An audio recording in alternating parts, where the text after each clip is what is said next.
You have an idea. You want to tell it to the world, but you don't know where to start.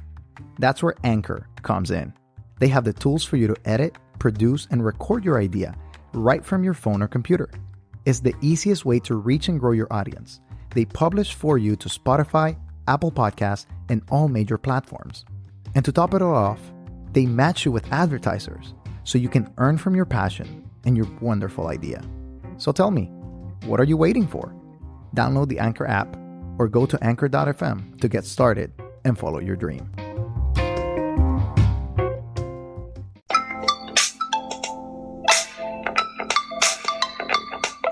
Welcome to Disruptive Adventism. My name is Jose Briones, and I'll be your host for this podcast. This podcast is about discussing the polemical statements and practices that are part of the Adventist fabric, which in turn shape this belief system to be unique and relevant for today's society.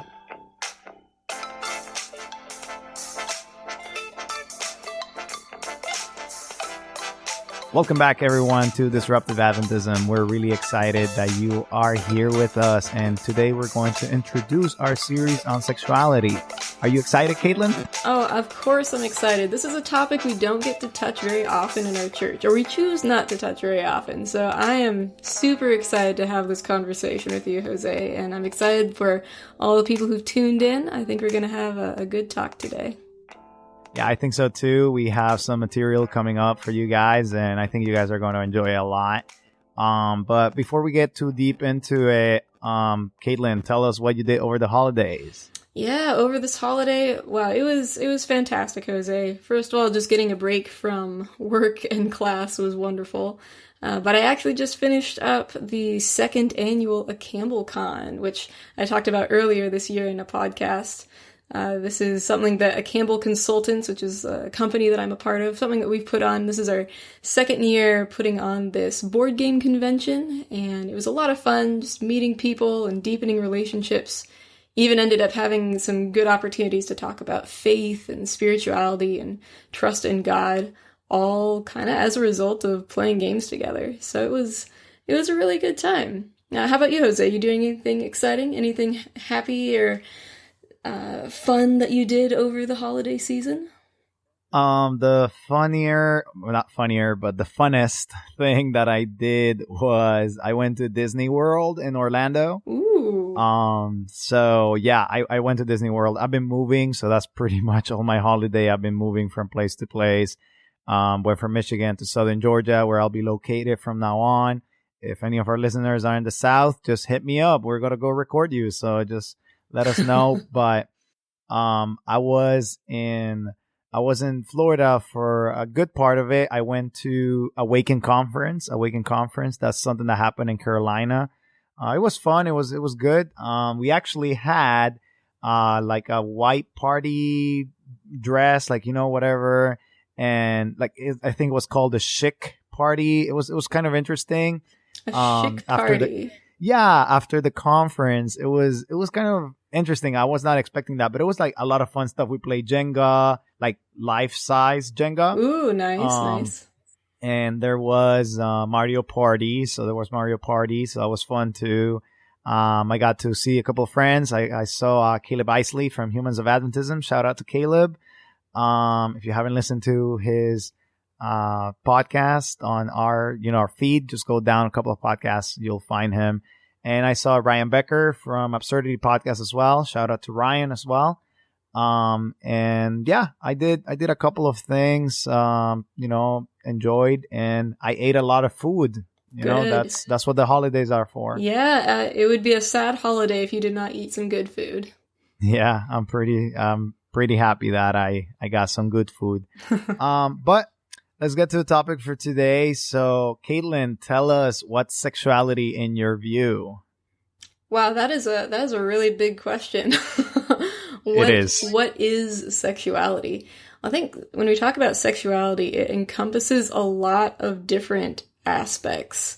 So we have this base assumption, this base idea of attraction, of perhaps gender roles, of you've got the idea of the original plan for God's people, for procreation. Song of Solomon comes to mind. There's lots of different aspects and things that kind of come to mind when I think of sexuality. But honestly, the first thing that really jumps to my mind as we're talking about sexuality in a religious podcast, in a podcast related to the Adventist Church, first thing that comes to my mind is that this is something that doesn't get talked about very often.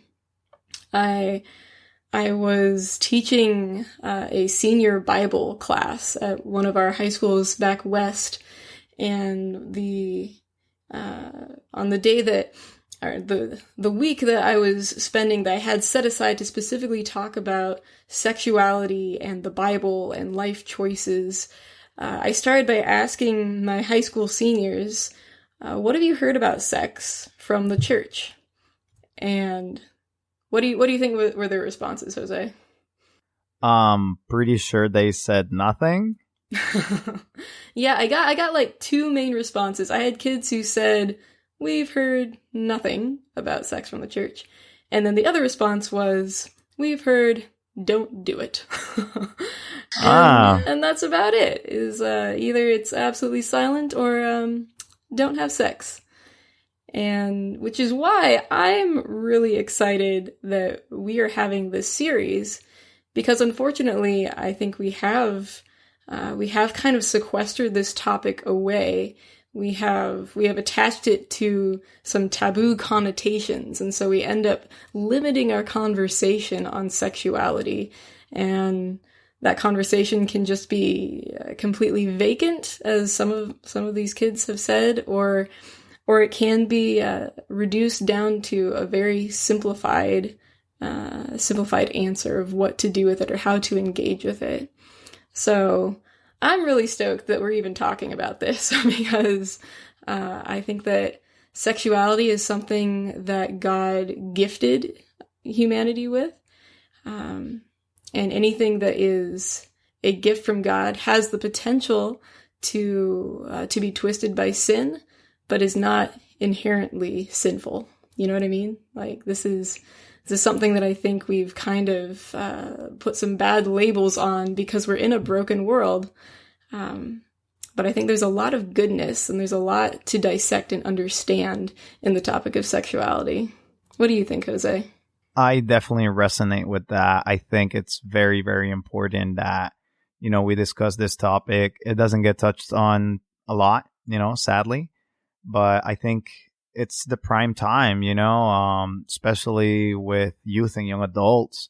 It's something that we need to touch on. We need to guide them. They have questions. And if we stay silent, where are they going to get their wisdom from, Mm-hmm. So I'm really excited about this series as well.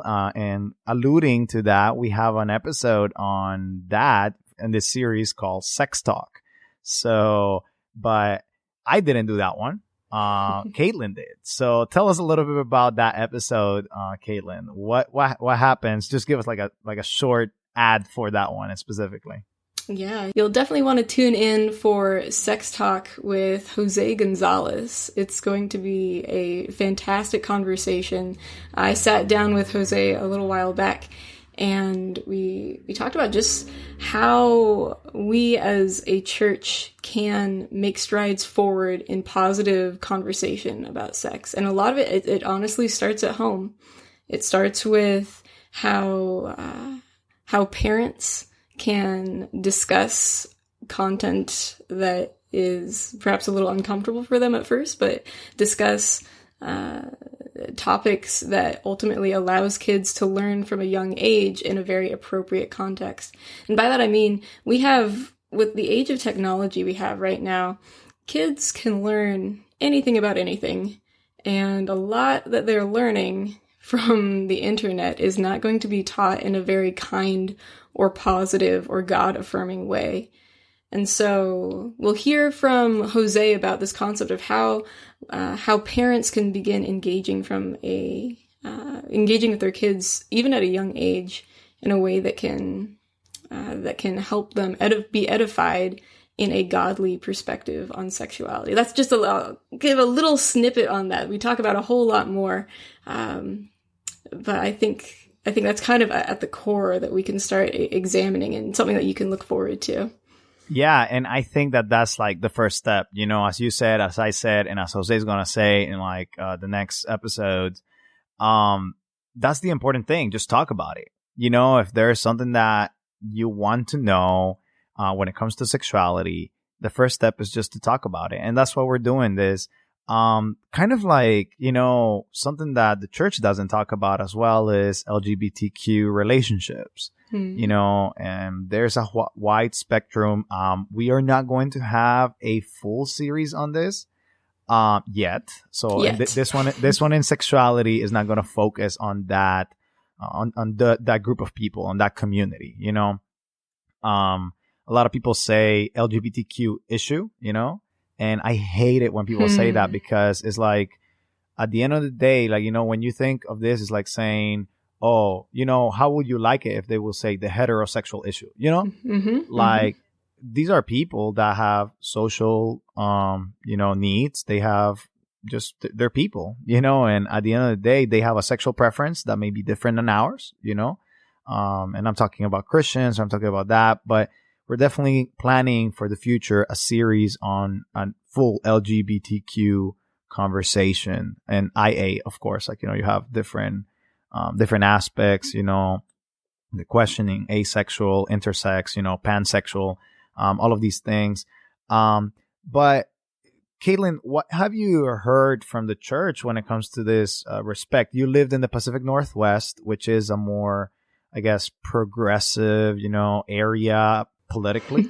But are churches over there having conversations, you know, maybe about sex, or maybe about, you know, LGBTQ, pornography? What are they having over there? Like, is it the same than, you know, the other parts of America, or like, you know, the wide representation? Well, I think no matter where you go in the United States, if you are staying within an Adventist subculture, you're going to experience some tension in the area of LGBTQ+. I really appreciate your comment on language, of how calling this an issue kind of is dehumanizing to this whole population. And I think, honestly, I think language and communication can really make or break this situation that we are in, where we're facing this tension.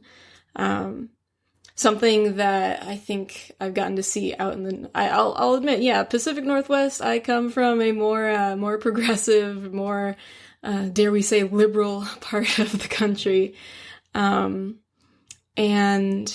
there is definitely an emphasis, like I said, wherever you go, I think you're still going to experience some tension.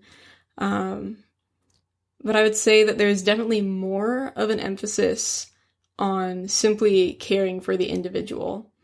And that can mean just not engaging in the topic with someone who identifies as LGBTQ+, right? For better or for worse. I mean, that kind of pays off in one respect, because traditionally when we've engaged in conversations with one another in the church, it's been kind of volatile. The way in which we communicate with each other, our messages, like the idea of love the sinner and hate the sin. We have individuals within our church that have used that to a great extent, and yet that can be perceived in such a painful way. I think it's a phrase that's used in a way that's meant to be kind, but that phrase isn't, to my understanding, that's interpreted as being very painful. And so, like, yeah, this idea of language, of the message that I might mean, if I use the words that I intend to use, the message that I'm trying to mean is probably not going to get across unless I spend some time in empathy thinking about how those words might be interpreted. Yeah, I definitely agree with that. You know, when we say this whole, like, hate the sinner. I mean, I'm sorry, hate the sin, not the sinner. Getting it right there. Yep. Getting it wrong. But, so hate the sin, but love the sinner. That's kind of like, that's, I don't even know if that's possible, like, sure, we hate sin. Hey, nobody likes the effects of sin and the things that it does to us, the things that it makes us do.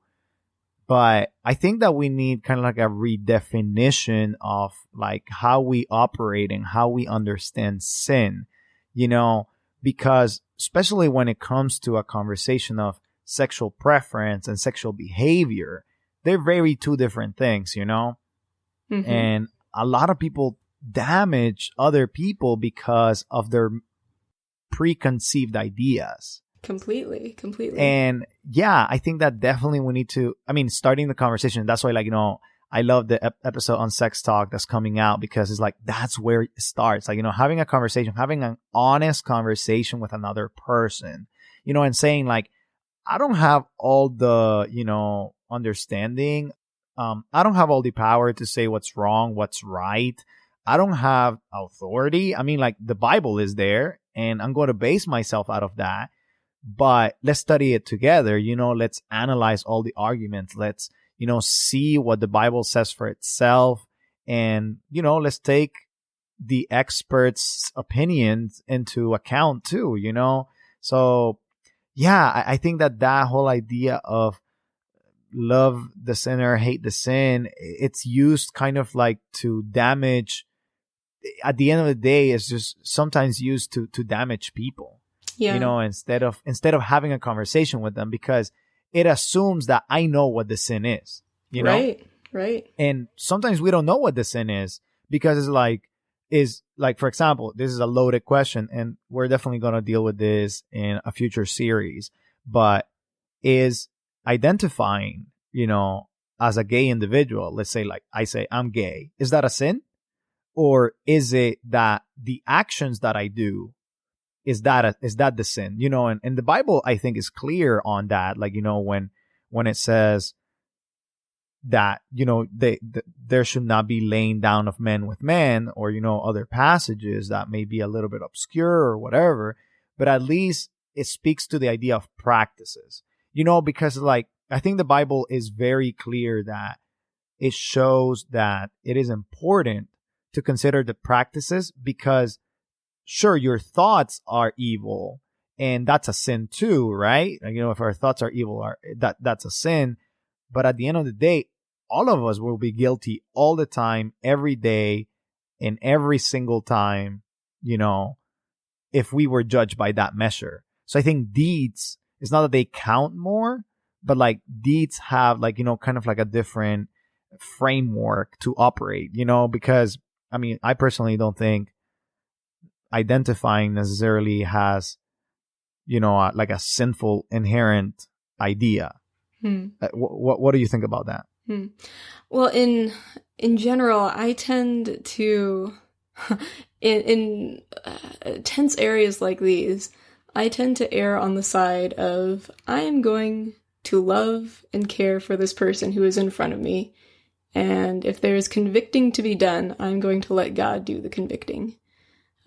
Whatever that looks like. But until God gives me a clear word of what to say, otherwise, my job is to love and care for this person and let them know that God wants them to be a part of the kingdom of God.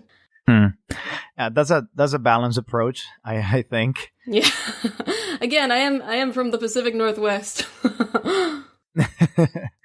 Yeah. At the same time, as you say that, something that I really think is just the value of letting God decide. Like, who am I to judge? Like, at the end of the day, God is the one that judges. God is the one that, does everything. We're only here to carry the word. And when you're talking about caring for other people, I think that's the thing that sometimes we forget when it's like love the sinner, hate the sin. We sometimes place a lot of emphasis in hate the sin, but not in love the sinner, like care for it, for him or her, not for it. But yeah, care for the person, and guide them through and walk with them, and through their journey. And I think that's very, very important. Now, also, I think another thing is like being intellectually honest. And, a lot of people will be like, oh, well, if you identify as homosexual, you can still change. You can still do these things. And I think something that's very important to realize is that there's a spectrum. Yeah. No one is a pure heterosexual, for example.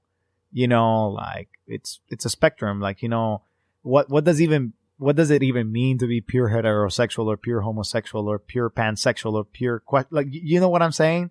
Like, it's just like weird things that we make up in order to make camps, and instead of like making bridges. There it is. A Campbell Consultants making bridges through games, right? Hey, that's right. But yeah, like you guys have that analogy of like, instead of like making like a black and white, for example, in your case, like I love games or I hate games, is like, let's connect those and see where we can meet each other, somewhere in the middle, somewhere to the right, somewhere to the left, like, wherever it is, as long as, of course, you don't compromise your values, your principles, and, the Bible as a whole. You mentioned a spectrum, and that makes me think of a variety of different reactions that individuals have had to their experience with queer or homosexuality. Because there are stories of people who have been in intense prayer and commitment and conviction, and they will give testimony that God has changed their hearts and has brought them into a heterosexual lifestyle. And then you also have people who have very, very sincerely sought the very same thing, and they have not experienced the same result. And I think sometimes in the past, we in the church have done some finger pointing and blaming of like, oh, you just didn't want it bad enough. You didn't pray hard enough. And I think we need to acknowledge that there's a spectrum of experiences too. And of course, I am saying all this, I'm coming from a place of heterosexuality, and to my friends on the LGBTQ plus spectrum, please deal graciously with me, because I want to understand. I want to do my best to communicate positively and with understanding. So I acknowledge that even as I'm talking, there may be deficits in my understanding. But as coming from my perspective, it seems that there is much more murkiness than we'd like to say. Like you said, we want labels. Humanity tends to want things cut and dried and say, you are this, you are that. And rarely is it ever that simple, it seems. I agree. It's never that simple. And when you mentioned that, I really, really have seen that, just this idea that, hey, you didn't want it bad enough. And it's like, wow, who are you to say that? Like, were you there in the prayer? When this person struggled for like 6 months, and that's just not who they are. What about maybe helping them now that, hey, they understood that they don't want to change their sexual orientation, but they may not want to have the sexual practices, and they may want to come into the church and adhere to what we will say is the biblical standard. Let's help them through that, instead of saying like, you should pray, you should go back to pray hard enough. And it's just like, who are we to say that? Like that's the thing that comes to mind. And when it comes to that, this is another topic that we're going to be dealing in the series, and this is a topic of pornography. That's another topic that it doesn't get talked about a lot. And right now I think we're making progress, as we go. Society as a whole is trying to talk about it more. It's just such like a secret thing, like it's something that you do, and something that I've found, especially, I personally went through a period of time in which I was addicted to pornography, and I'm transparent about that. I like to tell people, not necessarily because I'm proud of it, but because I know how hard it is to get rid of it, and a lot of people just, when I was going through this period of time where I was addicted, a lot of people were just pray and it's got to go away. And, I prayed and I was just tempted. Mm-hmm. And, I just, I continued to pray, but it didn't go away for me. But then, I started to realize that it was a choice.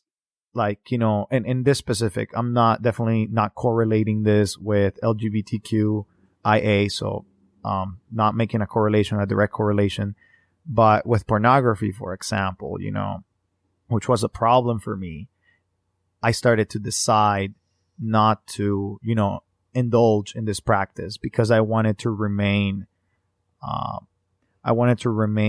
whole for my future spouse. And it's not to say that I don't have temptations or I don't have, moments of weakness in which I'm tempted to go and indulge in the behavior again. But it is to say that it's not just like, oh, pray it away, it doesn't happen like that for everyone. Sometimes you need counseling and you need, someone to walk you through the steps and help you through the journey, Mm-hmm. And there are many people that are, again, afraid of coming out and telling and talking about all of these different topics because we don't have a culture that embraces sexuality and sex talk as a foundational principle, for our conversations about, these important topics, marriage, singleness, and other, lifestyles, Mm-hmm. And I think as we refrain from that conversation, that makes it difficult. Of course, like you said, it makes it difficult for us to come forward and find connection and find support. I think it also drives us further underground into deeper issues. Like pornography is rampant within the Christian church and honestly within the Adventist church. We're going to talk with Dr. Brad Hinman about pornography, and it's sad, but it's also a reality, and we need to face our reality and say, all right, what can we as individuals and what can we as a church do to better support our members, support those who are struggling with addiction, because it is addiction. It's something that is not easily removed from one's life. I think, again, a lot of that healing potential comes from conversation. It comes from opening up spaces where we can have positive conversation, where questions can be answered, and where you don't have to feel shame about talking about something that is honestly so pivotal to what it is to be human. It's something that was gifted to humanity, and it is a core aspect of humanity. Our sexuality is. And it is a shame to not talk about it. It is a shame to treat something that was intended for such goodness as something that is so evil. Yeah, and I think that something that you mentioned is as part of us, as part of who we are. And that also goes into kind of understanding that that's not the whole of us. Yes. Yes. That's not everything that we have to talk about, but it's a part that has been, silenced, a part that has not been explored. When was the last time that you heard a sermon about Song of Solomon? Plenty of Sabbaths ago, I can tell you that. Yeah, it just doesn't happen. People don't talk about it. People think it's awkward. And there in Song of Solomon, you have literally an open book into sexuality. The bride and the groom are literally sharing with everyone, everything about their sexuality. And I think that's a beautiful thing. But, I think our society has disregarded that, and the church has disregarded that. We have literally a whole book about, of course, this is a marriage covenant, but even throughout the Bible, you have stories about sexuality. You have stories that represent different things and that kind of get counsel to that. So I think engaging in the conversation is definitely the first step.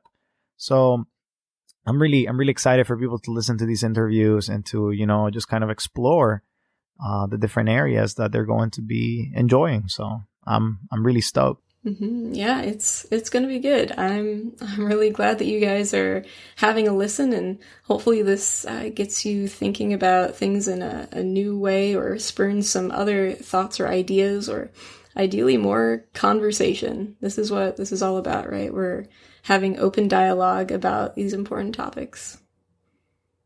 Our time is kind of running out, so we're just going to touch on something very short here. Just for the last couple of minutes. But something that I want to say before we go into like this last area is, if you are a person that knows about sexuality, that wants to share something about sexuality, a story that you have, maybe, you know, something that you have gone through, or if you're an individual of the LGBTQIA plus community, make sure to reach out to us. We're more than welcome to, you know, put you here on the podcast so you can share how we can reach. You know, I'm heterosexual. Katelyn is heterosexual as well. And for us, you know, we want to keep an open ear and an open platform for you to share, you know, how can people reach and help, you know, Christians that are going through or that identify as a part of the LGBTQ community. So I just want to reach out to those who are maybe listening or that may know someone that may be willing to participate in our podcast. Make sure to send it to us. But Katelyn, as we close out, I wanted to ask you one more question. And that is, how do you think that we can, you know, as just people, share these conversations with family and friends? Like, I mean, how would you start it? You know, a lot of people are petrified, you know, and rightly so, because nobody talks about it. So why should I? You know, so how would you approach that kind of question? Well, I think we tend to be petrified because our mind goes to the extremes. But sexuality can be something as simple as, when is it appropriate to hold hands with the person that I care about, right? There's a lot more that is encompassed in sexuality than just thinking about, you know, sexual intercourse or sexual orientation, these things that are, you know, these big concepts. I think having, you know, starting with basic ideas of like, what do I feel is appropriate touch? When is it appropriate to,